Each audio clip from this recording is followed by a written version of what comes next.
So best friends got each other's back. We used to cruise around with a bass to the max. Everyone in school while I was in the lab, cooking up some beats that would turn into tracks. High school chillin', I was on a mission. I had bigger dreams of being a musician. Teachers always talked but I couldn't seem to listen. I lived in a fantasy land, they called it fiction. But I was gonna be big one day, playing shows on the road to a sold out stage. Nobody really cared or believed I would make it anywhere close, I would fail and fade.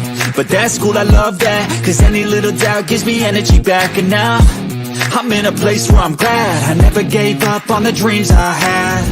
And big dreams lead to big things, and big swings lead to big rings. Championships or the big screen, anyone who did anything took a big swing. And big dreams lead to big things, and big swings lead to big rings. Championships or the big screen, anyone who did anything took a big swing.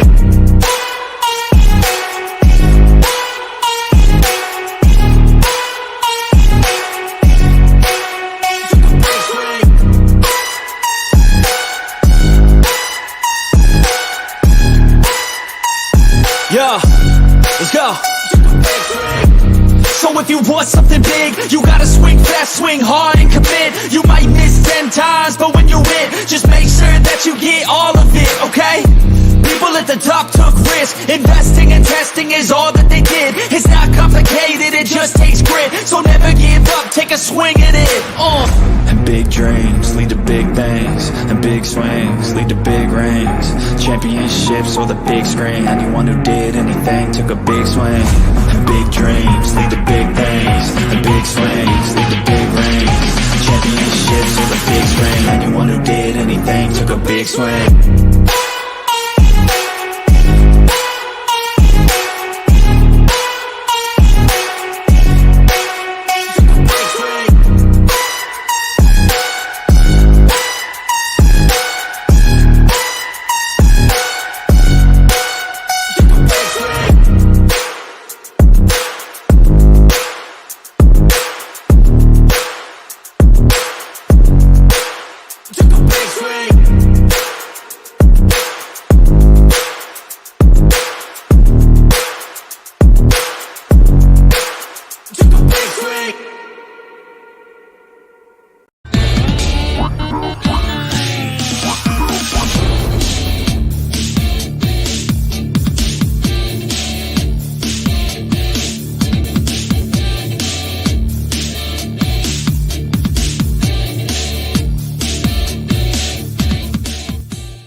Yo guys, what is up? Welcome to the episode 65 of the Pick and Roll Podcast. I'm here with my guys, Cosette Gladney, Rios from Just Fans Podcast, next to Randy and Nikki Stees. How's everyone doing?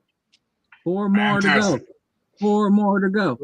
I was waiting for that. I'm waiting for that. Each time when I finish the introduction, I'm just waiting. Happy hump. Yep. There you go, Nikki. There you go. But really quick, guys, if you haven't yet, please go to the Hardcore Sports Network. There is a link. And speaking of that, thank you all for your support over there, especially on the basketball streams.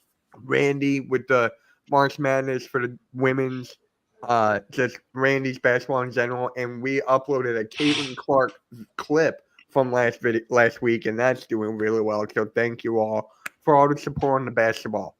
We really appreciate it. So thank you. So let's get right into it, shall we? Randy, Rajon Rondo retired. Give me your thoughts, Randy. Yeah, man. I kind of thought he was actually already done and retired. I did when he kind of announced it. I was like, oh shit, now it's official. Absolute dog when it comes to the point guard position. The things he was able to do with the ball and just the stories you hear afterwards just kind of like makes you scratch your head. Absolute dog on the court and off the court. And that infamous photo of him after he won the chip of him and his son on the court is just going to live in infamy. So shout out to Rajon Rondo for an awesome career. Yeah. Nikki, how do you feel about Rondo retiring? Hey, well, he earned it. Everything he got in his career, he got a couple rings out of it. He's a solid player. I mean, he's not the greatest player in the world, but he had a nice career, though, and he was a contributor to that Celtics team. He's a solid role player with the Lakers in 2020. So, hey, he had a long career. He did a lot. And hey, he still did more than a lot of players that ever stepped foot on a basketball court. So, hey, congratulations, Rashawn Rondo. Best of luck in your future endeavors. Yeah, and Coach Rondo, how do you feel? Peace and blessings. That's about it. That's about it. All right. Rios? Yeah, he had a pretty good career. He was a dog when he was with Boston, man. Like I enjoyed watching him play and hitting his fights with Chris Paul, and that always cracks me up thinking about it. But yeah, I'm with Randy. I thought he was retired too, but hey, he's earned it. He's had a long career, and get to enjoy some time with his family and just enjoy retirement. Yeah, happy for him, even though he was a thorn to the Sixers side for a while there. So, other than that, congrats to Rondo. Hall of Famer, you guys think? Yes or no? No. I don't see it. Oh, okay. Mm-mm. He was solid with Boston, but he was, the fourth, best player on that team. Right. And he had, yeah. I mean, just like, isn't he like third all time in assists or something like that? Isn't he up there in assists? I don't know about third all time, but I know he's probably maybe in the top 20, top 15. Something like that. He's high up there in assists. So Rondo is great. And boy, but no Hall of Fame. Okay. Hey. Yeah.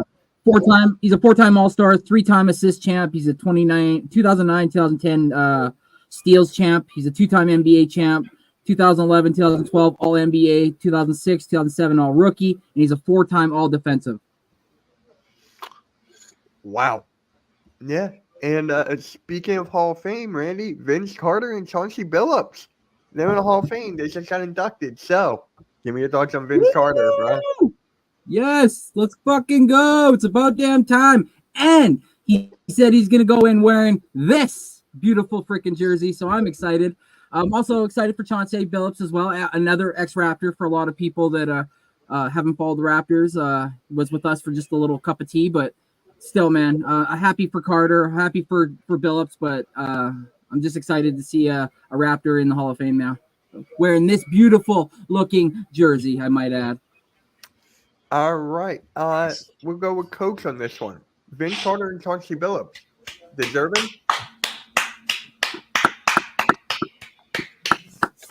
Yeah, they're definitely deserving. I mean, Vince Carter basically put Toronto on the map. Let's be real. I mean, he drew eyes to Toronto and introduced them to the NBA scene. Basically, Chauncey Billups. Yeah, he was with the Knicks for a minute, and he's been around. Gritty guy. I know most people don't look at him as super talented, but I mean, the kid came from Colorado and made a name for himself. Because think about that. No one was thinking about Colorado basketball, ever imagine anyone coming out of Colorado basketball, and here you go. He made a name for himself, and he opened the door for other guys to follow him, at least have to get to the NBA, some to get have a decent career, so. Hey, yeah. And I also wanted to add on to what Coach said too. Like, he did a lot for Canada basketball as well. I mean, you look at the SGAs and Benedict Mathurin's of the NBA now, and like even just the influx of Canadians in the NBA, it was because of what Vinsanity did when he was with the Raptors. And like Coach said, putting Toronto on the map. We had him obviously and his cousin, but still, like, just an absolute dog. And like the things that he could do on the court, the hops that man had were next level. Mm-hmm. Yeah. Rios, Vince Carter and Chauncey Billups. Oh yeah, very well deserving. I watched their entire careers. I mean, I remember that first dunk contest of Vince Carter. I was like, man, I was like, this guy's the greatest dunker ever. And with Chauncey Billups, he was on that Pistons team that upset the Lakers super team. Like, they were about to four-peat basically, and they beat that team. Like, literally, no one outside of Detroit gave those guys a chance to win, and he was the catalyst of that offense on that team. And they've had great long careers, and I'm happy that they're in the Hall of Fame. Yeah. Nikki. Hey, I mean, both guys obviously deserved. Vince Carter, he was a big star, had a long career, numerous All-Star games. Even with the Mavs in 2011, he was a good role player on that team. And he was a good role player in Orlando for that cup of coffee. He was there too. So even his later career, he was still a solid role player. And he was a big star. That's the big thing that comes into it as well. Yep. So definitely deserved. In the case of Chauncey Billups, to me, what showed his value was when he was traded from Detroit to Denver. You saw instantly how both teams were that year. Denver was able to go further in the playoffs with him, so he proved to be an X factor for them. And he was also an X factor for the Pistons. You saw how they went one and done without him and then started to fall off. I was actually going to bring that up. Glad you did, because that trade was for Allen Iverson. Right. Allen Iverson got traded to the Pistons, and wow, I still can't believe that went down. I don't even think Iverson even played. How many games did he play there? Like, what, 3 or something like that? Play much, and he was upset about the whole idea of coming off the bench. There's that soundbite. I never heard a star player come off the bench. Howdy! 3 more shows. 3 more shows. It's 4. Today don't count. It's over. Today's going to be over. No, it's not. 66, 67, 68, 69. That's 4. 3 more shows. So, all right. So, After 3 more shows, then we'll be celebrating the 69. That's what there you go.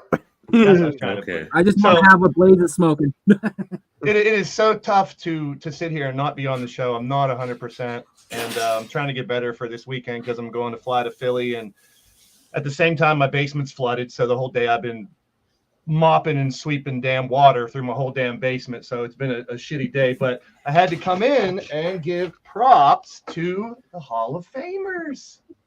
I got them both. I got Chauncey and VC. And I heard your comments, and it's so well deserved to see players that, they never like led the league or top 5 players, but they were so impactful on their teams. And like Coach even said too about Colorado basketball when Billups came up through there. And a lot of people don't even know who this is when I show a Colorado jersey. And I'm like, you remember Chauncey Billups? And they're like, yeah, I do, of course. And these are 2 players that, especially Chauncey, when the game was on the line or when the game was really important, he could raise his level of his game.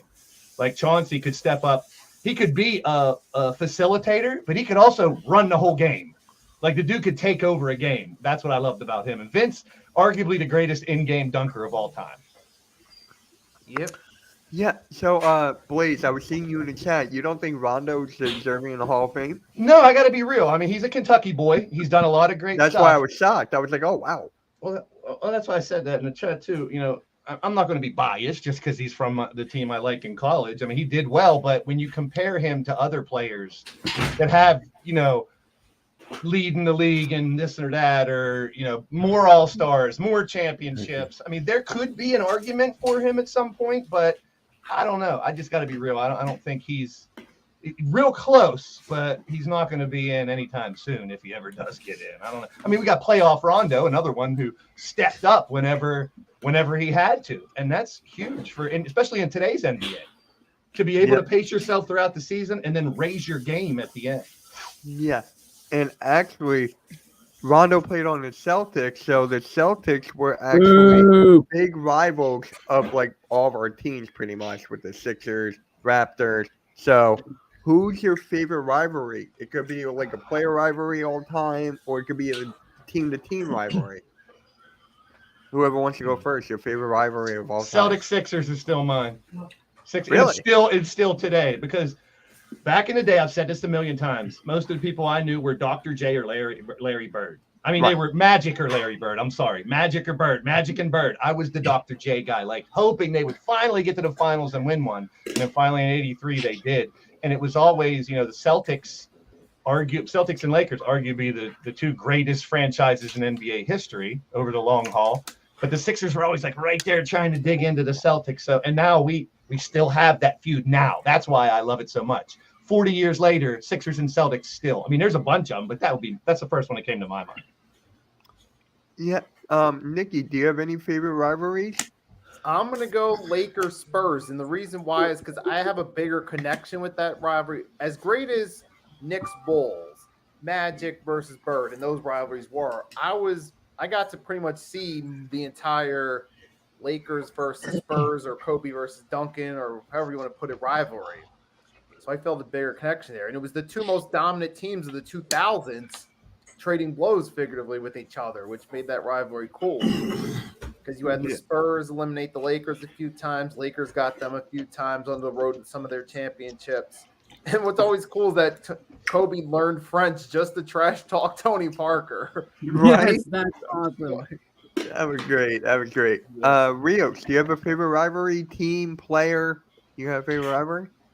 I'm gonna go team. Rockets and Spurs, because we were the ones that initially we were the big brother. Like we were the ones that were dominating the entirety of the '90s, and then they got Tim Duncan. They were able to get Ginobili, Tony Parker, and they had their little dynasty run. So they were the ones eliminating us for a while. And then when we got hard, we're the ones. We were a little bit back and forth, and now it's we're both young teams, and I'm excited to see this rivalry get renewed again. Yeah, Sengun versus Wemby. I'm excited to see that coming up in a couple years. Randy, you got one? Yeah, man. Growing up, obviously, I was a big Jordan fan. So for me, it's the Chicago Bulls and the Detroit Pistons. The 90s, we witnessed, a fierce rivalry between the Bulls and the Pistons, obviously led by Michael Jordan, who was set to dismantle the rugged Pistons who were called, the bad boys. And just being able to watch that happen and the symbiote of Michael Jordan becoming who he was, and then the Pippen becoming the guy, and then Rodman being there, just like it was so awesome to watch. It made me become a real NBA fan. So for me, it's got to be the Bulls and Pistons. And it's actually funny you say that. I was watching a video on a rivalry between Jordan and Thomas, and it's still going on to this day after what Isaiah Thomas and the Pistons did. They walked off. So that is still going on to this day. So Right. Coach, what about you? That's the sad part about it. Yep. Here we go. My first one will always be Lakers Celtics, because Lakers, it was Bird and Magic. I mean, what more can I say coming from college into the pros? And it just seemed like throughout my younger years, it was always those two, no matter what, playing for an NBA title, Boston and the Lakers, no matter what. As a Knicks fan,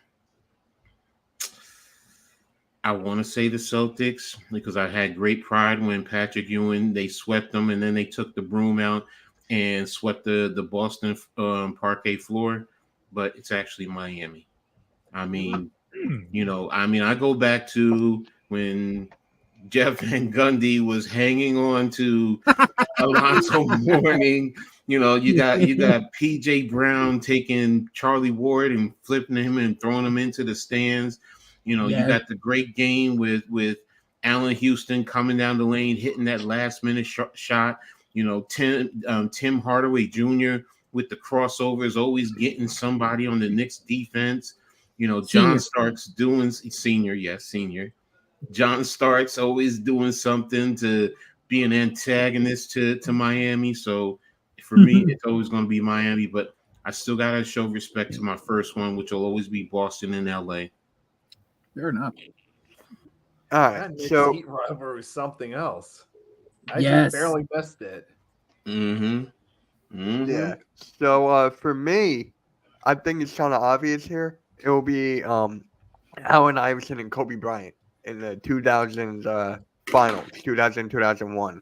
Just the fact that the Sixers and in the sweep of the Lakers going 16-0, and it's like just that alone, Iverson's just carrying that team and everything, and then Kobe, just him being a young dog, him attacking, Shaq being dominant right there. So for me, it's that 1 year of Iverson, Sixers and Lakers. So yeah, Mutombo and Shaq. Mutombo and Shaq. Yeah, it was actually kind of funny because we had Theo Ratliff and we traded for Mutombo. So it's like, dang, all right, we'll go with that. So all right, what is our prime time? How's it going, man? Thank you for stopping by. So let me just pull this up. We're not doing the wheel yet. We're gonna go here. All right, so Coach, we're gonna be talking about what Brian Windhorst said about Jalen Brunson being a foul hunter. Oh wait, Hold on. Sorry, I clicked that by accident. Let me go back. Bookmarks. There we go. Oh, come on. All right, fine. I'll read it over here. Hold on. There we go. He doesn't have the reputation of Harden or Trae Young, but he's a foul hunter. He uses the dark arts, and this is what the referees are cracking down on. The fouls that he gets sometimes are not what they're going to give him. Your thoughts, Coach? Okay, Brian Windhorst. Hey, that's your opinion, but I mean, I get it. I understand. He does try to draw contact, but that has always been an art throughout my whole tenure of being a fan, watching the game. I mean, you go back. I can go back into the 70s and see James Worthy, doing that, trying to draw fouls. Dr. J used to do it with the Sixers. I mean, Larry Bird. Guys have always. Michael Jordan, probably one of the greatest, was if you want to classify that, it's a foul hunter. So that is the only thing I will say about the basketball that bothers me is the penalty phase. If you're a superstar, you get the benefit of the doubt, but if you're an everyday player, then no, you don't. But in football, a holding is a holding call. Pass interference is a pass interference. Some people may question saying the referees but no, we all see it, it. But in basketball, hey, Jalen Brunson has gotten calls that he didn't deserve to get called. I mean, he drew fouls that weren't deserving. I was like, yo, that's not a foul. So, but that's every player. I mean, or a lot of superstar players, they all get that. You can go through the list and you can look at it. Even now, superstars now, you name a superstar and tell me that they don't get calls from time to time. Giannis. Or they're out there purposefully trying to draw fouls. They all do it. LaFlop. So, exactly. You're saying LeBron flops. Well, that's trying to draw a foul. Yep. So, this theory that you're purposefully going down to say that also means that you're stagnating the offense. That's how I'm taking it. Because if you're a foul hunter, that means you're not trying to get assists or whatever. You're only worrying about your numbers. But if you look at his numbers, he's up there in assists too, also. So hey, he's the focal point of the offense. We all see that. We all know that. Knicks fans, we know it. You call him a foul hunter. I just think he's crafty at trying to, influence the referees because, I can tell you from past experience, I used to try and draw holding calls from referees.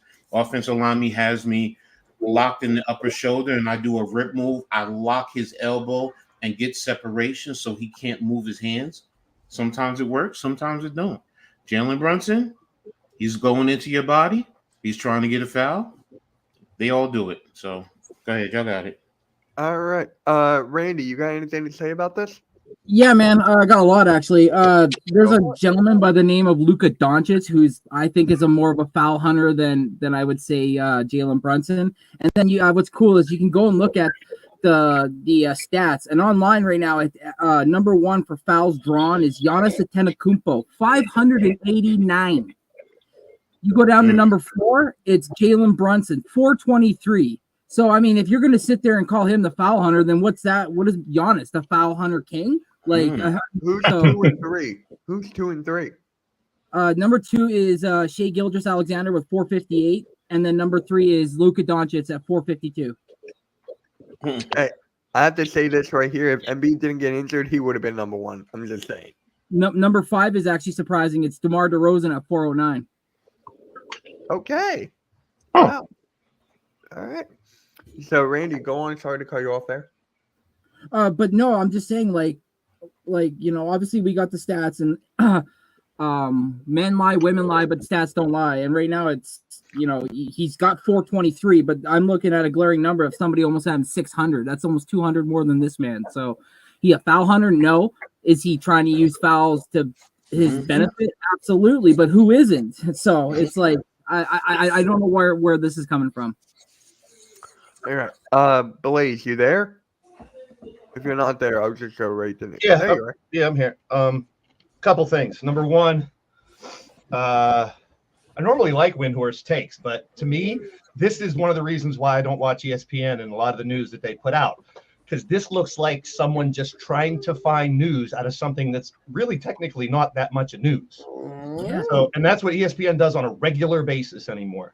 Number one, like Coach says, or number two, I guess, like Coach says, this type of stuff has been around for a really long time. The only thing I have a problem with is the egregious ones. When you're throwing your arms up or you get hit in the ribs and you hold your eye and shit like that, where it's just all over and over. But let's look at it this way. If you're Jalen Brunson and you're an 84% free throw shooter, if you're a foul hunter, aren't you playing to your strength? Yes. So, Yep. I mean, if you're arguably a great, if not one of the best at the free throw line, wouldn't you want to hunt for fouls and try to get to the line because you're that good on the free throw line? So this is not news to me at all. This is just someone, Windhorst trying to make news out of something that's not really news. And I wouldn't compare it to anything close to what Harden or Trae Young does. And I don't even think Trae Young's is anywhere near what Harden does. And that's halftime's favorite player. Yeah, so I mean, I just think he's a smart player. If you ask me, if he's foul hunting, if you're going to call him a foul hunter, if I shot 85%, I'd be wanting to go to the foul line all the time too. What the hell? Right. Nikki, how about you, bro? I don't really have much to add to it because most of you guys nailed the point, especially Coach nailed it. And you guys talk about how players do this all the time. It's true. Players do it all the time. It's interesting that Next Shift brought up Luka. You could say that maybe Jalen learned a little bit of that from Luka during their time with the Mavs. Yeah. But regardless, this is just something players do all the time to get calls in their favor. So it's not breaking news to me.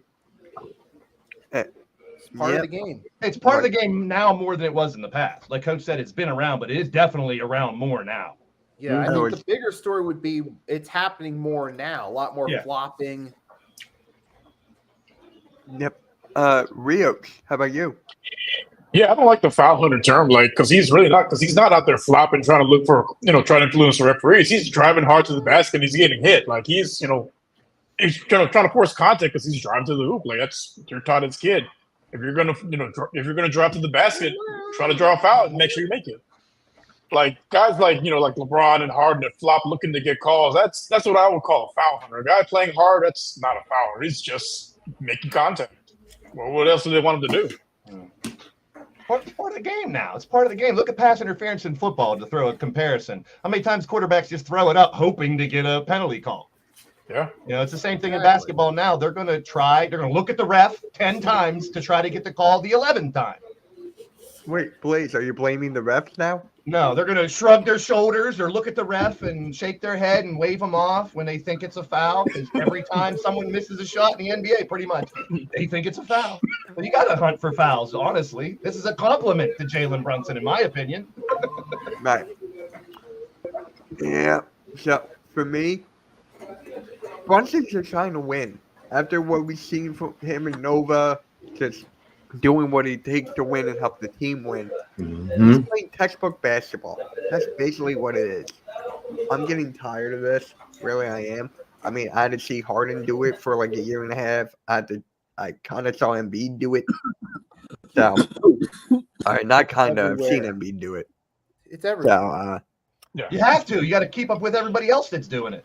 I don't blame them for doing it now. I don't either. I just don't like the egregious shit. The stuff that you can obviously tell. Yep. What is up, Prime Time? What is up, Daniel, Charles, and Next Shift? What is up, man? Thank you for stopping by. Yeah. Oh, wait. Okay. All right. So now it's time. Oh, the fucking wheel. Yep. Ah, Lord. We're just doing the X factors for each playoff team. That's it. Who's X factor? Very Somebody's easy. landing on their team. Somebody's going to land on their own team. All right. So we're gonna start off with Rios here. Well, maybe not Rios. Yeah, it's not looking good. I don't think that's on there yet. You can still creep in. All right. Who's the X God. factor for the Lakers? There's only one. Anthony Davis, because he controls both ends of the court. If he's out there healthy and he's providing good defense, and he's able to get buckets, he's going to be their X factor. If he has an off night, I don't think LeBron can carry them by himself. Agreed. And Nikki, let's see who you got here. Please not the Sixers again. Oh wow. Mavericks. We were just talking about the Mavericks. Mavericks. It's all going to boil down to Luka and how much he can do. Because remember, a couple of years back, Luka pretty much carried that team to the conference finals, especially against the Suns, a series that they should have easily lost.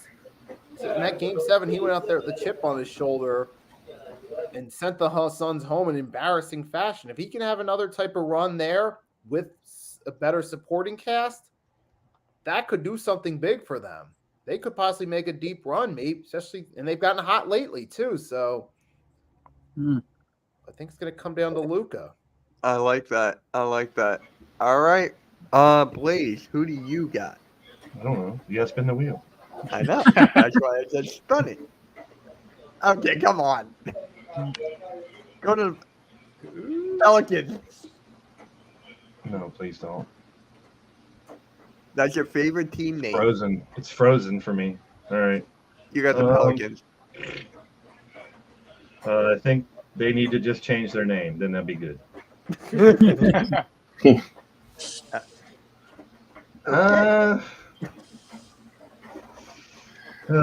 tough. I mean, you could easily say Zion, because he's never really had a playoff run. So if we get prime Zion in the playoffs, he's going to be hard to stop. And that's the easy answer, though. I mean, the other answer would be, for me, I would say CJ McCollum. Yep. He would have to facilitate and step his game up as well, and the other guys would follow along. So I think it's CJ McCollum will be the answer. I like that one. That's exactly what I was thinking because of his 3-point shot. Randy, who you got? Let's see. Warriors.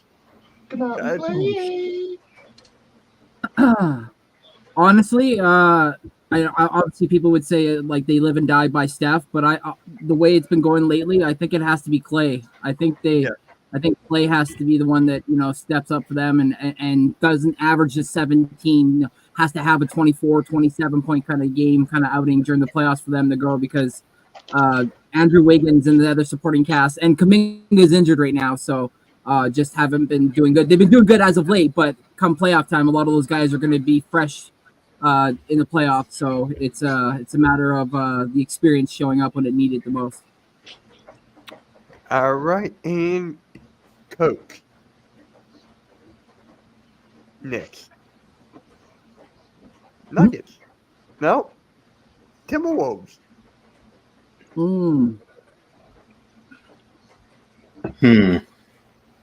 X Factor, because I'm not going to go with Anthony Edwards then. I'm going to go with Karl Anthony Towns. He has to be there to, bless you, he has to be there to help take the pressure off of Anthony Edwards, be a low post factor at those critical moments, but also be able to step out and hit those threes to help open up the lane for Anthony Edwards. And being that some consider him a superstar, he has to play like a superstar. He cannot disappear. He cannot play like a second fiddle. He has to play like I'm a 1A, not a number 2. I'm a 1A, and I demand the respect, which will also help that team in the long run. Yep. All right. For me, who do I get? Sixers. Clippers. James Harden. James Harden. The beard. He kind of it's Mitch's answer, but he kind of is. Yeah. Everybody else is playing decent, but he's falling off. Okay, I'm sorry, Mitch. I don't want to go with Harden. You know who I'm going to go with? Paul George. I'm going to go with Paul George here. Just for a matter of fact that he's the number one option, is he? He's the second option, right? You would have to say he's the second option. So he's going to have to step up. His 3-point shooting is going to have to be a knockdown. and just Paul George. They're all focused on Kawhi. They're focused on not really focused on Harden, but they're more focused on Kawhi. Paul George, he can go up for like 20 to 30 points a night. So if he puts up 20 to 30 consistently, I'm going to go with Paul George. 16.7 points a game for Harden is not going to cut it if they want to be a super team. That's what I was looking at. I'm like, Yeah, how many assists does he have, though? Isn't he averaging like a double-double again? 8.5. But I mean, this is the same. I know it's not the same James Harden, but back in Houston, he averaged 36 points a game before. So he averaged 40 a game. He's averaging 20 points less than he did in his prime, which that happens some. But and I'm a Harden hater, but if he steps up, I've said at the beginning of the year, as much as I couldn't stand Harden, if those four click and that team clicks, they would be dangerous. And look what they did midseason. Yeah. But they need all of them. They need all of them. This is playoffs. Everybody is raising their game. Everybody. Yeah. All right. So, Coach, you wanted to talk about this next thing, and that is I said it. Playoffs? Is there an update on Randall, Coach? Not so far. No, I haven't heard any updates on Randall. We don't know when he's going to be back. You still don't know what's up with OG. So right now it's just a wait and see if they're coming back even for the regular season. All right. So Bronny James entering the transfer portal. He's going to Duquesne. He's coming to Pittsburgh. He's going to Duquesne.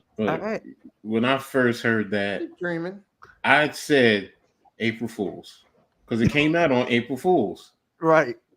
And it actually makes sense, though. So now you're still talking about it. So I'm like, well, wait a minute. Is this legitimate?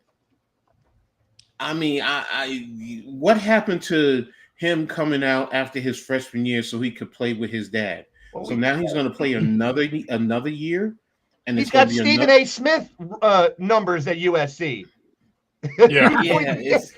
It's first and foremost he's transferring. Why are you transferring? Why? Dude, you can't make it there, so you're going to step down. Isn't that a hit on the James family legacy then?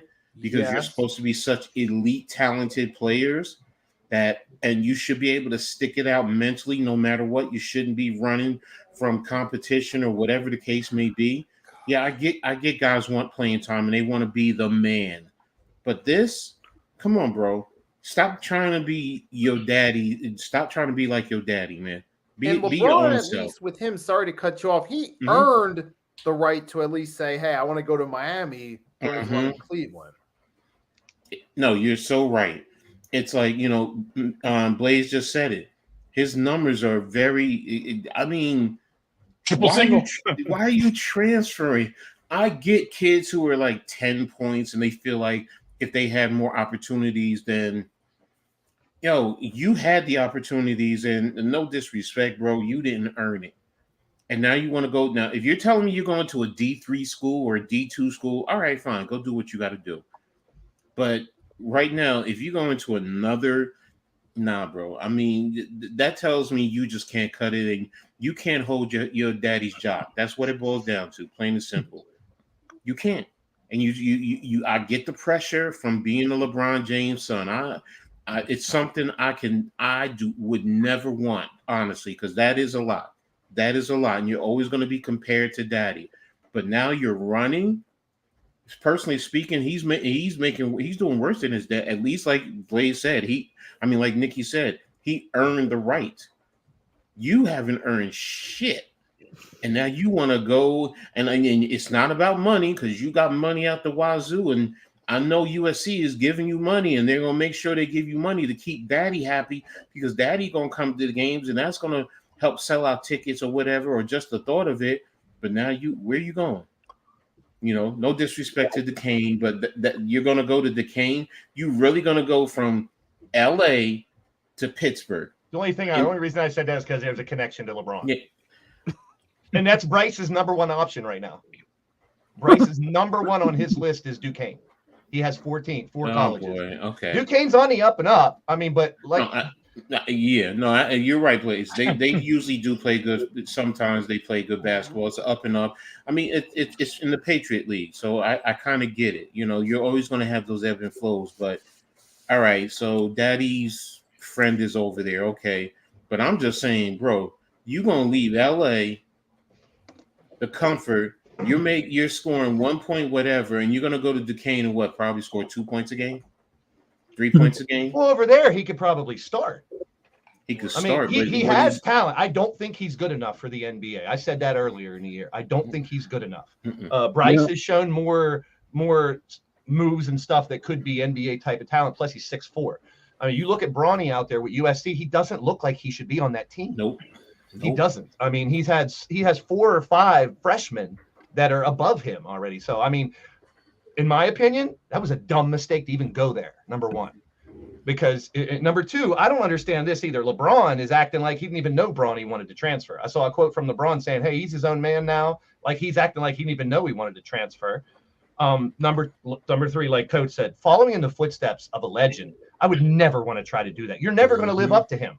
Look at Jerry Rice's son coming out in the draft. Look at Shaq's kid. Well, Shaq's kid had health problems too, but Scottie Pippen's kid, like all these guys, the second, third generation, how are they supposed to live up? Can you imagine the weight on their shoulder? Like I met Bronny a couple of years ago. Great kid, but who knows how he's changed in the last 3 years. And I never even saw the uber talent like we talked about LeBron when he was, and there's jokes out there, LeBron never lost a game in college, and there's rumors Bronny's Duke is one option, which I never won a game in college either. I think he'd be in the same situation at Duke.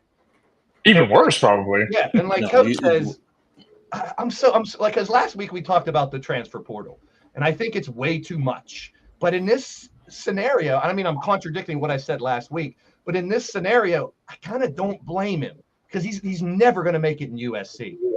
But I know what Coach said about it does look like he's running. He's using the portal as an advantage to go play. I'm kind of in a wait and see thing because I'm glad he's not going into the draft. That's the first thing I thought of when I read this. Thank God he's not hoping to go into the draft or just jump into the G League because he doesn't have that talent yet. He's too young. He's not developed. And I don't think he's going to hit another growth spurt. I just don't think he's good enough. And I think and I got to give Pat McAfee show a little bit of credit. Earlier today, they were talking about this. Bronny's best move probably is to go to a smaller school so he can get an opportunity and see if he can average 20 points a game. Because right now, that ain't cutting it. He wouldn't get drafted, and he would end up in the G League, and his namesake, some NBA team might want to take a risk on him in a year just because of his name. And that's dumb as fuck, if you ask me, if you're a professional team. I don't care who you are. But I'm very passionate about this because I was a Bronny fan. I wanted him to do good. But after I watched a couple of USC games, he has no business being out there. No. So, Randy, you did put in the chat here, Bronny Jr., 27% from the field. Yeah. Yeah. He only played like 4 or 5 minutes a game most of the time. Yeah, it's just I have not much to say other than what Coach and Blaze said. They both nailed it. Rios. Yeah, like the guys have mentioned, he's just not. I don't see him making it to the NBA. I get wanted to transfer to another school, but does it really help your case if you go from a Division I school where you couldn't make it and you transfer to a division school? Is that really going to help your game, help your cause, try to get drafted? I don't see it happening. If you want to go to another school, that's cool, but at the same time, I don't see it being a positive. 'Cause what do you gain from it? Why? Yeah. You dominated Division II basketball, but you're a bench writer in Division I.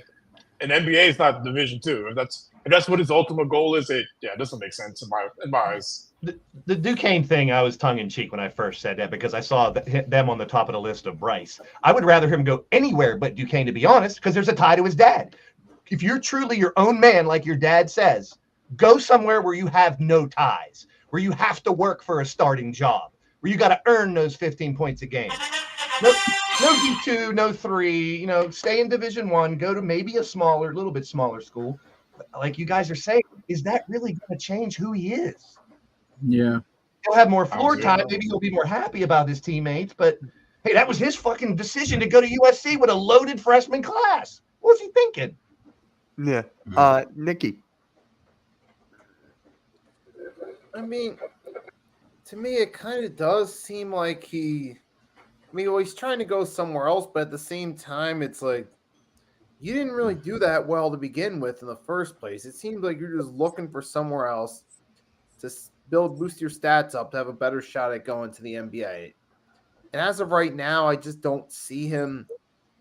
I mean, he could make it in the league one day, but right now I don't see anything NBA worthy of him whatsoever.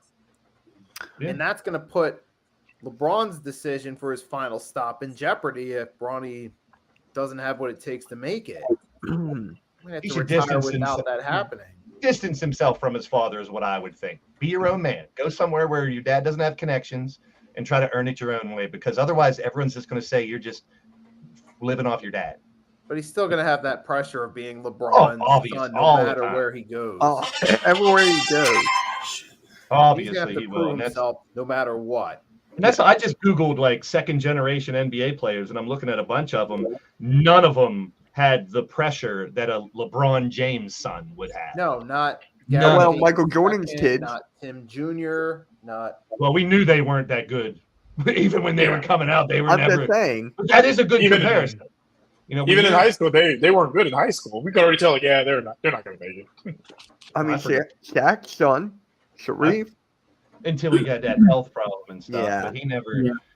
That's a kind of a different story. But Steph might be one of the only ones that outdid his dad by far, by a long shot. I forgot that Jalen Brunson's dad played, and Kevin. I didn't know Kevin Love's dad played. Oh, we know Klay Thompson. He outdone. Arguably because his dad was really good too.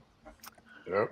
And then Booker is second generation. So a couple of years ago, LeBron James said that he wanted his son to go to Duke because of Coach K. So I'm just saying Duke is an option. If you get the chance to play with a generational kid like Cooper Flagg, I will take that. It is a lot of pressure, yes. He'll never get the ball. Living up to that, maybe for that pressure, he may want to play more. He'll never get the ball at Duke. He won't see the court. He won't see the court next year. It'll be worse. Like Rio said, it's probably a worse situation if he goes to Duke. Here's a question I always wanted to ask a bunch of basketball fans. If LeBron, his dad, went to college, where do you think he would have went? The only two that I've heard is Duke and Ohio State. Would you guys think either of those or anywhere else? I heard Kentucky. No, I think it would have been Duke first and then Ohio. Yeah. No, I'm sorry, Ohio State and then Duke. Yeah, I was going to say Ohio State and then Duke. Ohio State. Ohio State would, I think, if I would have been able to choose either one, obviously LeBron going to Duke and play for Coach K would be huge. Mm-hmm. But to go to Ohio State and try to elevate that team would have been more impressive to me if he did go to college. That's just my take. It was funny. I remember Mike Korzimba or something. YouTuber did a video years back. What if LeBron went to college? Yep. His timeline had him doing 1 year at USC, then going to the Magic and Dwight Howard's spot. Yeah. He only. That's a good point too, Nikki. If he did go to college, it would have only been for 1 year. Right. So we got a little women's college basketball here, and that's Angel Reese. After she got eliminated by Caitlin Clark in Iowa, did you guys see her press conference? Mm-hmm. And see how she broken down and everything? Has the hate gone too far? Yes. Because she said that she hasn't been happy ever since she won the championship. Yep. I'm going to let you guys go because I have a lot to say about this. So you guys can go because I have absolutely nothing to say about either of these last. I'll take it. And yes, I've seen comments and stuff about her that she needs to take that little hood attitude back to the streets, things of that nature. And yes, there are people that say, oh, well, she lost to Caitlin Clark, get over it and move on. Look what she did last year with the Ring Me. Well, Caitlin Clark also, before that, didn't she do the hand to the face and you can't see me? Don't players on the court say he's too small or you flex and you make the muscle sign because he's not strong enough. Players have always done that. Yes. And she won the ring. So you damn right. She deserves the right to say, ring me. I beat you. I don't think what she was saying was a product of the court. And that's the issue I have where people are trying to take, well, you did this on the court, so the actions are justifiable. No, it's not. No person deserves that, to be talked to be treated like that, to be looked down. And I'm going to keep it real. As a black woman, yeah, she's going to face more scrutiny than most average white women. I'm sorry. That's the reality. And yes, when she has an attitude, yes, people they don't like it. Well, so what? They ain't like Dennis Rodman's attitude either back in the day, but he's still one of the greatest of all time. And that's my thing. This narrative, and this is why I say the hate, because I'm looking at the words that were said in these comments, and it's not talking about her basketball play. Mm-hmm. You're not sitting here saying, "Oh well, she missed the or she missed the free throw or anything of that nature. She missed the open J." You're talking about her character and who she is, and any type of death threats. I've never seen death threats, but according to her, she's received it. Let me ask you this, Coach. Let me ask you this. Let me interrupt you real quick. Mm-hmm. And I want your take, because you follow college basketball, women's college basketball, way more than me. And why did she wait? Because you just brought it up. Why did she wait till she lost in a press conference to bring all that up if it was really happening? Because as she said, with her teammates, because now this is talking about her leadership. She has to be the strong one because she doesn't want it to see it affecting her, because it's going to affect her teammates. And Blaze, as athletes, when your teammate is going through it and you see it affects them, it does affect you, because now you want to get back at people. You want to do more than what is, just go out there and play the game. And that's why she's waited, because she said she didn't want her teammates to see her like that. And you know what? I get it. I understand. I respect it. My biggest issue again is it's not what's on the basketball court. It's when you're taking whatever she did on the court and you don't like it. Okay, you want to say you don't like it? Say you don't like it. But now you're saying, that's her. You've spoken to her? Have you gone to dinner? Have you spent time with her? Most of 99.9999% of us don't know these athletes, and the main characteristics in them threatening them, and that's the issue I have. You're threatening them over a damn game, and because of something that her attitude or whatever on the basketball court, she's confident in her abilities. I would take 1,000 of players like her with that type of attitude anytime. And those that don't like it, you know what? Kick rocks. Go ahead, Blaze. See you guys. Oh, yeah. Oh, you said if you don't like it, kick rocks. I don't like it. I'm kicking rocks. Actually, no. I mean, I've told you, and I said I wasn't going to talk anything, but it's hard for me not to talk because I did watch LSU versus USC. I watched it close. I mean, Iowa State. I watched it for the first college basketball game I've watched in years. I normally watch the final game, but it was so hyped. I want to watch it. To me, Flau'jae Johnson has a better game than Angel Reese, in my opinion. Okay. I think she's smoother. I love her jump shot. Angel Reese, I think, is kind of clunky sometimes. That's just my opinion. I've watched her once. I know why. I mean, she pulled 20 rebounds down, so you can't shit on that. I would like people to separate men's and women's basketball more. I think it's two different types of games. Okay, Blaze. That's me. You know what I respect there, and I don't have a problem with what you just did. What did you just do? You talked about her game. Yeah. Oh, I don't care about all the extra bullshit. Yeah, and that was my point. Why she shouldn't even have brought that up. She should have just took the loss. You know, I mean, it's emotion. She was in bad shape. I mean, your friend had to wipe tears out of her fucking eyes, so I get it. But I mean, I don't know. It's so tough. It's tough, and you could tell because she had one more year of eligibility that she was going to be going to the WNBA. So, you know, now she left Maryland and went there and made a name for herself. And you know what? That is kind of hard. I get it. She came back for one more year. Earl, she could have came back for one more year and continued on. And, you know, but wait, you talked about her game. Yeah. Is she, you know, one of these? I think she's going to be a glue type of person in the WNBA. You know, she's not going to be a primary. She's going to be the type of a great comparison for me is she's going to be like a Charles Oakley. Charles could get you a little buckets, but he was mainly the glue guy, doing the dirty stuff, getting picks, getting rebounds, defending. That's what she's going to be in the WNBA. She's not going to be called on to be the primary scorer. there's no way. And I mean, she's 6'2". When she's going up against 6'6", centers, it's going to be a hard one for her. So, but like Blaze said, the separation. Now, men's and women, I get where he's going. My separation is what's on the court is on the court. Don't bring that off the court. Because as athletes, we always say, leave it between the white lines. Once you leave those white lines, it's over with. And the average fan, sorry, they don't know how to separate that. They put it all together into one instead of saying, you know what, they're athletes, that's their jobs, or, that's what they're doing in college. Now they're off the court. They're people. They're human beings just like you and me. Leave them alone. Yeah. All right. Let's go with Rios here. I want to hear Rios' takes on this. No, I agree with Coach. Like as as former basketball players, like we learn to keep it, just about the basketball. We don't care about the stuff off the court. Like we try to focus, like, hey, talk about their game. That's it.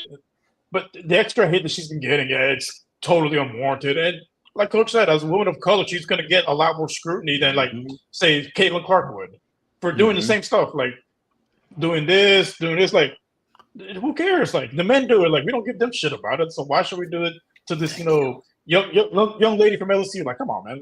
Let them play and let them. You know what? They lose. But let's not set them death threats. Let's not, Yeah. So, What happened to his mic? who? Blaze. I mean, Rios. He was saying something. Yeah, it cut off. Yeah, it's real low right now. It's real low right now. Can barely hear you. I'm lost. Yeah, talk, Rios. Nope, it's real Can't low. hear you. It's real Barely low. hear you. Nothing. All right. Randy, you there? All right. Nikki.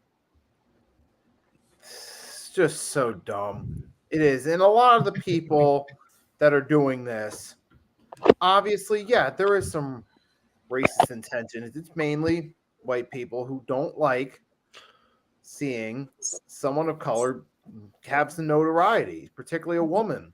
They don't want anyone near Caitlin Clark in terms of notoriety. They don't want anyone doing the same stuff she does. So they have double standards. They make a big deal of Angel Reese taunting when there was really no big deal in the first place. He did the same taunt, just pointed to the ring to say, hey, we got the ring. And everyone makes a big deal out of it. I don't care personally. As far as Angel Reese goes, hey, she's going to the WNBA. She'll at least be a star there. She'll have some notoriety. Whether people want to view her as the hero or the villain, guess what? She's going to go there, she'll be a star and do something. Is there an No, echo? bad echo. Wait. Okay, that's better. No, it's Wait. not. It's not.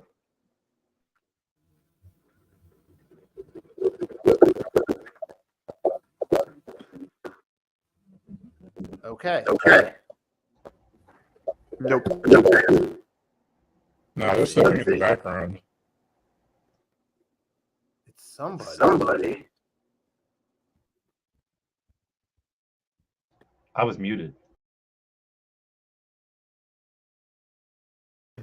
Me too. I think it's Mitch. Is it me? Hold on, let me I'm back. Oh, what the fuck?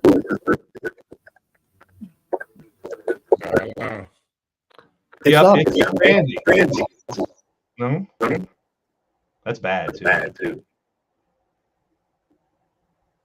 That's what we get for talking about women's basketball on an NBA podcast. Twilight Zone. Oh, wow, that's real bad. Hello? Technical difficulty. Yeah, it's still there.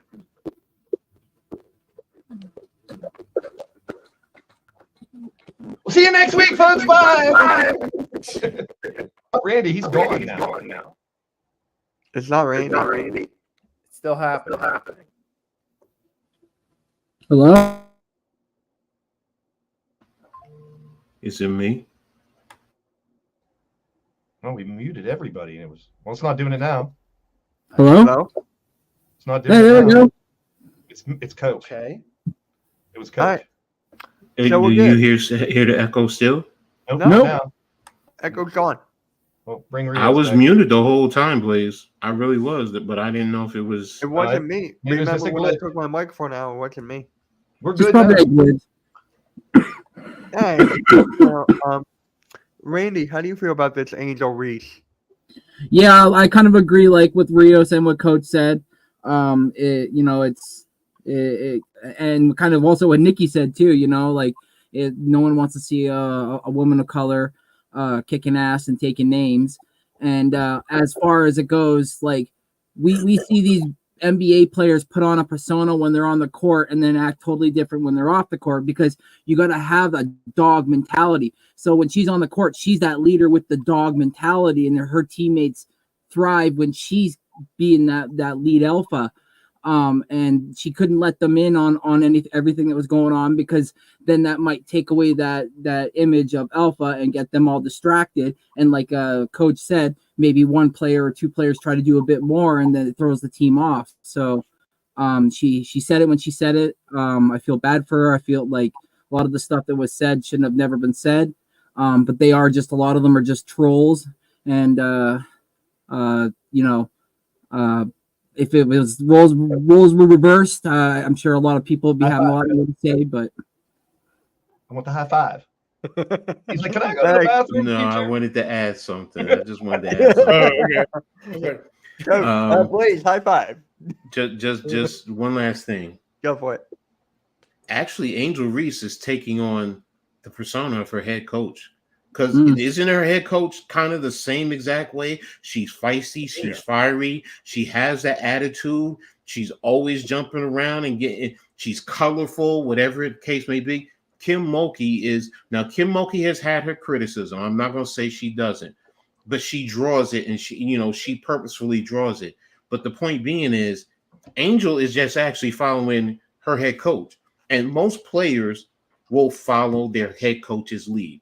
And if your head coach goes down there and it plays with attitude and grit and determination and wants you to do that, that's all she's doing.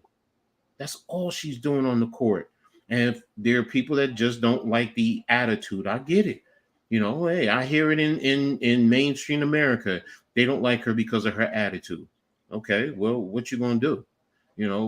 But she's playing, and when she gets off the court, she's very nice. She's personable, and on the sexism, the sexism, I will say, baby girl, when you go out there and you take these bikini shots or whatever and you post it online, that one I can't support you on, because you're drawing the attention. And I'm not saying women can't wear what they want, but when you post it, it's going to draw comments. And those comments are going to be sexualized. We also live in a world, even with men, the men could come out 6-packs, all defined and cut up and all this and that, and women will go crazy. He comes out in a pair of gray jogging pants, and what's the first thing they do? They look at his Johnson. They try to see what's going on. We live in a sexualized world, though. Seriously, what do I always say about me? I'm the sexiest fat man that you know, and I believe that. But I'm also sexualizing myself purposefully. And you know what? If you're confident in your body, I don't think there's anything wrong in showing off your body and saying that, hey, I'm confident, I'm beautiful. Go for it. So my only thing, looking from the outside looking in, was to call out harassment and death threats and sexualization when you're about to be a pro. That shit ain't going away. It ain't going away. It's going to happen to her throughout her professional career. And like Coach said, unfortunately, that's the society we live in. Women's sports are going to be sexualized all the time. They're going to say, oh, look at that chick. She's amazing at volleyball, but she's ugly as shit or something. It's like, it's not fair, but that's the way it is. Guilty. All women's sports will be sexualized. You'll be sexualized if you're a professional sport. Look at like the bra, with that football league they had where they wore like bras and panties and shit. Oh, I love that move. Guys want to see that. Girls want to see hot guys. That's human nature. You mean they don't want to see Borat in a mankini? If she would have left out the sexualization thing, or Blaze. Go ahead, Blaze. I'm sorry. I said if she would have left out the sexualization thing, she would have just said, you know what, getting death threats and harassment and stuff like that is just too much.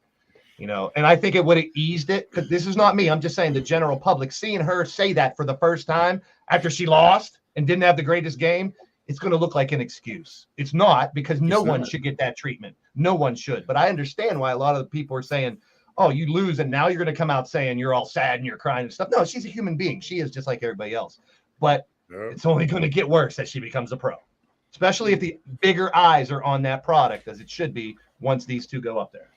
And we also can't sit here and also assume that she wasn't behind closed doors crying and also weeping and sad. And then when she came behind and coming from the cameras, she put that dog mentality on because she wanted to show her teammates that she's still her. So you, like you said, Blaze, it goes either way. She said what she said, and it is what it is. People just got to be better. That's all. But they won't, or shit. And for me, it has to go to her social media, because she's got millions and millions of followers on Instagram, kind of what Coach said with all pictures and whatnot. She brought most of that on herself, but when you talk about like death threats, sexualization, and stuff like that, I mean, people are just going to keep on talking out their mind for the rest of her career now. It's only going to get worse from here. It's going to keep going, keep going, keep going. And I'm just like, that's just the social media. I think she should expect that in the future. Unfortunately, she should expect it. Yeah, you guys are right about You gotta that. put a group of people around you to help you realize it's not personal. It's just people being assholes.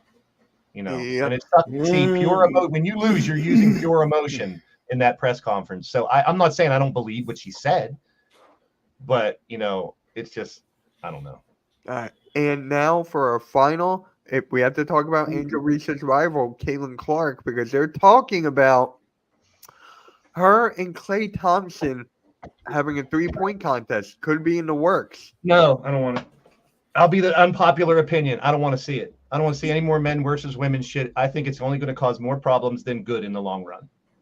I like that they did it this year. I don't want to see it every year. I don't know if they're going to have it every year. I was just talking about this year. Well, that's what they're going to talk about. They're trying to do it again this All-Star break with these 4 or something, playing 2-on-2. Blaze, they just did it with the McDonald's All-American, and a girl won. I'm just saying. So it doesn't. We talked about this a couple weeks ago when the All-Star break happened. What happens if Steph won? He just beat a girl. What happens if the girl wins? It's like no one really wins in that situation, in my opinion. In the long run, maybe more eyes on the women's product, but this is just me. I am unpopular opinion. Shout out NYG. I am unpopular opinion in this. I understand, but I do not want. I consider women's basketball a very different sport from men's basketball. That's me. Yes, there's still a hoop. There's still a ball, which is smaller. The line's different. So there's no alley hoops. The sizes are different. The way they shoot is different. There's nothing wrong with it. It's just a different. It's a different way to play basketball, in my opinion. They're great players. I'm not knocking their talent. It's just not for me. I think it has to deal with their exposure, though, for the WNBA. Let the play on the court expose them. They got some great players finally with big names coming up. Do they need to tap into the NBA to get exposure now? I mean, if it works, it works. Look at the ratings that we have with this game. But it's an actual basketball game. Yeah. Exhibition. This isn't a basketball game. I'm telling you. Everyone's probably going to disagree with me on this, and that's fine. I'm not. I'm just saying, after that moment after Sabrina and Steph, the WNBA has got a lot more eyes. I mean, think about it in one regard. You got Ice Cube wanting to offer her $5 million to play with men. Are there people buying season tickets to WNBA because she shot basketball against Curry? Yes. Who, Sabrina? Yeah. Sabrina, whenever the Liberty come to town, whoever they're playing, they're going to sell out. The 2 teams that will help you sell out are the Las Vegas Aces and the New York Liberty. And yes, because Sabrina competed at that level against Steph, yes, there are young girls who they're going to beg their parents to take them to go see her play. They're going to buy her sneakers now. They're now into merchandising. See, you said, I get that. I want the women's game to grow, but here they look like a high school basketball game to me. That's what it looked like. That's me. It did not look like a professional game. The 3-point shooting? No, I'm talking about the LSU game in Iowa State. It looked like a high school basketball game to me. I wouldn't say Told you I'm high unpopular school, opinion when it comes to because this. I really am. Caitlin Clark, the way she was shooting is not. I mean, She her would She was have lights out. a week She in was- the NBA. She shoots from here. So that shit would be right back in her face 9 times out of 10 shooting like that. She's great shooter in the sport she's playing in. I don't But- want to talk. She goes to the big 3 to make money, then she's just getting the bag. I'd rather see her go to WNBA and raise that game. I'm not gonna say I don't want the game raised. disputing She would that. get embarrassed in the big 3. I'm not disputing going to the WNBA and helping raise it. Randy will tell you. I said her and Angel Reese kind of is giving me a rivalry feel of when Bird and Magic were coming from Michigan State and Indiana State to the NBA, and they helped raise it. So yes, I agree with you there in that regard. But I'm also not going to be mad at somebody because they want to go get that paper, because she is not going to make that in the WNBA. She's just not until the rookie contract's not even 100,000. No, they're She now can still do signed. both. Because Big 3 is only like 5 or 6 games. It's not a long season. She could still. Then what happens if she gets hurt in a 3-on-3 game with a bunch of dudes? And the WNBA is not going to contractually. They're not going to let her do both.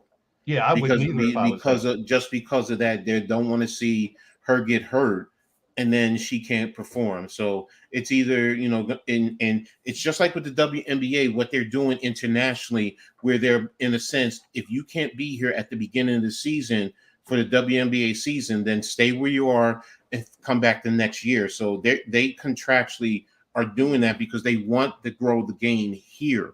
They do want to grow it, but it's a dilemma. It's a catch-22.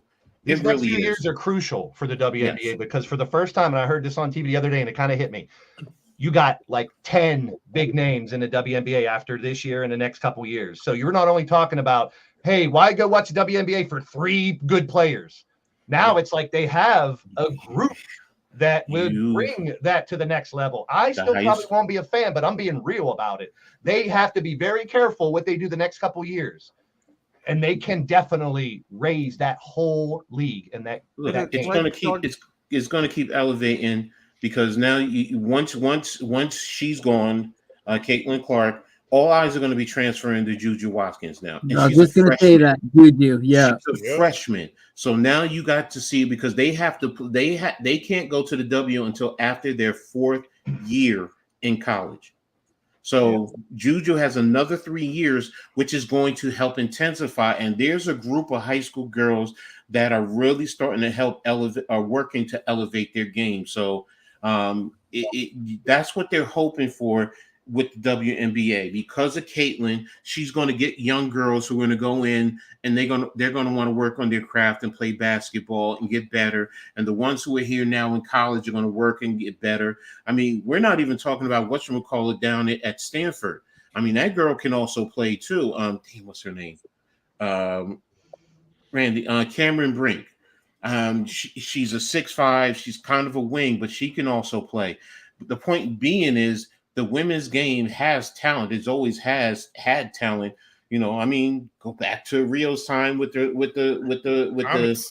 comments. I mean, there's always been talent. Lisa Leslie, look at what Cheryl Miller, Rebecca Lowe. Those are the ones I think of. Yeah, so it's always going to be talent, but now it's the drawing of the eyes and really elevating the sport. That's the thing, and that's why I look at Caitlin Clark and Angel Reese to a certain extent. Camila Cardoza down at South Carolina. If you don't know who I'm talking about, go pull up. She's the one who got suspended when they were fighting, and she came and pushed, one of the LSU players. I mean, she's 6'7", and she has a very good game, and it's going to translate. So. Cameron Brink at 6'4", like she's a monster. 6'4", yes, 6'4", and she can play. She looks skinny. She is beautiful. She's beautiful. She's dating the I think her boyfriend. Don't sexualize them. Her boyfriend is on. I'm just commenting. No, if you see her, you're gonna be like, oh wow, it's the same thing with I'll take Haley Van Lith. It's the same thing with Haley. Yep, it's the same. No, Jalen Suggs has got her already. Jalen Suggs got her though. That's her boyfriend. So, but again, you know, the game is elevating, you know, for everyone else, not for me. I've been following women's basketball since I was in high school. So, you know, and it's just, but it continues to grow and become more and more popular, you know, and as a grandfather of a girl, that if she decides to play basketball, this is what I want to see, where if she can go to the WNBA down the road, now she can also make money. Because right now it's $260 for your top salary, but when you got a Caitlin coming into the league, that's what I want them to do. I want these two ladies and a handful to go up to raise the bar in the pay. Yes. I want to see more people in the stands and shit like that, and I will sexualize the shit out of Skylar Diggins. So from the first time I saw her, was it Notre Dame she went to or whatever? Yep, Notre Dame. I will sexualize the fuck out of her. Sorry, but see, guess what?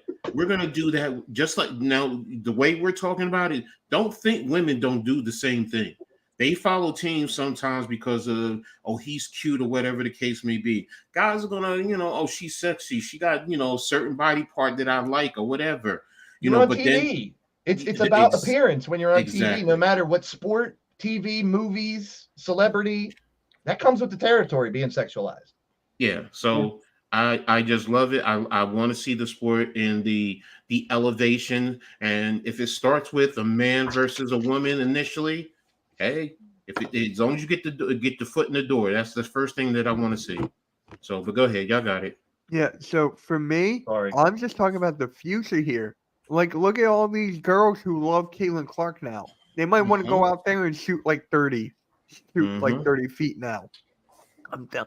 It's just, is this going to keep on happening with Caitlin Clark and Clay? Probably. We talked about last time with Dame Lillard. I think it might happen. I don't know if it's going to be happening every single year, but I could see it happening for like one more year. I wouldn't mind. I liked it. I honestly liked it. It was fun. It was entertaining. It was definitely better than a dunk contest. Yeah, for me it was. I can't lie. I enjoyed that. You know, but again, I'm coming from dunk contest. Are ass. As bad as that dunk contest was, I liked it better than the women. There you go. I told you, I'm a popular opinion when it comes to this. I respect you for that, and you know I support. I'm a dunker. I want to see. That's another reason why I'm not a big fan of girls college basketball. Instead of doing two-handed reverse tomahawk dunks and shit like that, that's what excites me. That's just me. I'm sorry. No disrespect to any of them women athletes, because I respect any athlete, but it's not my cup of tea. I will shut up. I am sorry. I will shut up. You like the dunk. I get it. There's nothing wrong with that, bro. That's what you like. And so stop apologizing for that. Yeah, that's your feeling. I want to give the other guys time. I'm very passionate about this because that's just my opinion. I know it's not popular, but I'll shut up. You guys go ahead. All right. Rios, how do you feel about Caitlin Clark versus Klay Thompson, if that actually were to happen? Yeah, I would like it because I enjoyed last year with Steph and Sabrina. So it was something interesting, something we haven't seen before. And hey, I'm all for it. If it brings more eyes to the game, brings more eyes to the WNBA, hey, I'm all for it. Yep. Nikki, how do you feel about it? Hey, I feel it's a good idea. I mean, the first one was successful.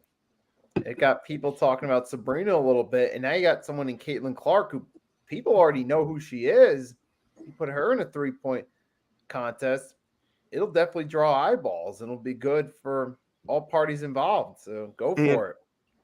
Last year, Sabrina tied all the men in the 3-point contest for 27. Just saying. Randy. Now people know who she is. Not the same distance. Yeah, it was. She was shooting from NBA 3? Yes. Last year? Yeah. Not this past year. Yes. I didn't see the last one. Who, Sabrina? Yeah. Sabrina's been pulling up damn near from half court for her whole career. I'm saying in that competition. In the competition. Was she using a women's ball or a guy's ball? No, she was using a women's ball. In the competition, she used the orange and white ball. She did not use a male ball to shoot. Which wouldn't be fair, to be honest, because she's not used to it. But at the same time, we're using a different ball. Yep. Randy, how do you feel? Yeah, I wouldn't mind seeing it again. I'm a big fan of Caitlin Clark's. I've been following her here for 2.5 years now. Mm-hmm. So, yeah, I definitely be for it for sure. Yeah, I could not. I don't know. And by the way, do we have any kids in here? Probably. In the chat? Probably. No, it don't matter. Oh, never mind. I'm not gonna do it. What? I'm not You're gonna say saying for it. kids? Private chat.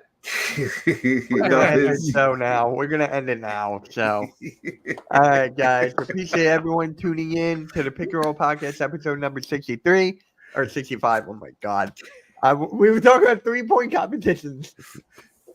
I want to shout out Blaze Radio, Coach Ed Glenny, Randy, or Next Shift Randy, Nikki Steve, and Rio for the Clutch Fans Podcast. Shout out to everyone in the chat. Appreciate you. And there you go, Nikki.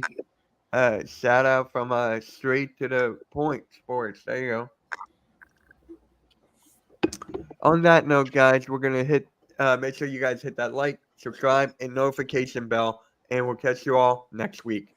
Peace. Sexualize the